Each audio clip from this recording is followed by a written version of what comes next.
few items. Thank you. The danger of thought. Yes, well, that concludes our first portion of this afternoon, so we're going to have a short break. We'll reconvene at 3 o'clock. And unless if there are questions, actually, let me not rush through this too much. Are there any questions of our last? Yeah, Michael, please. I know that Cummins has developed at least a prototype alcohol fuel engine for ethanol. Is any of the other major engine manufacturers doing anything on methanol these days?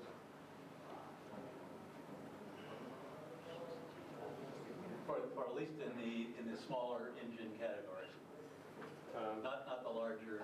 Asking me or anybody on the panel. So, but I could answer about the Cummins. Sorry. So about the Cummins project, you're talking about the Ethos project, I think. Yes. So they're replacing a medium-duty 7-liter heavy-duty diesel engine with a 2.8-liter ethanol SI boosted engine, and it seems to be very successful. Yes.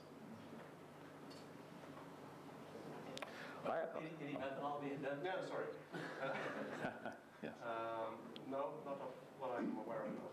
You know? Of course, in China there's a lot of companies doing methanol engines. We've been looking somewhat on them as well. I think I was finished.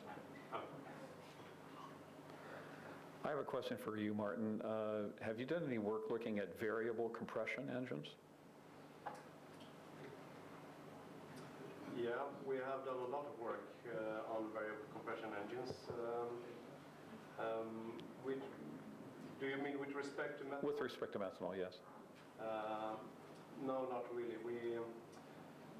What we will do is that we change the compression ratio of the engine and do a series of experiments. So we will cover that. We actually already started that work. Because, like I said, the experiments I presented was with extremely low compression ratio. No one with a healthy mind would do that. We did it anyway. So, but we're going to run 20 and with 28 and so on and see where we find. I think there's a great potential for that. I guess your question is related to the equation that shows that the engine efficiency is directly related to the compression ratio. Exactly. Yep, precisely. So when I have the microphone, I take the opportunity. Go ahead. A comment to your reference, Martin, to the Volvo colleague. I couldn't resist that. He did not fall asleep. It was late at night, though. But he's not employed any longer at the company. But it's not the reason for this event, this occasion.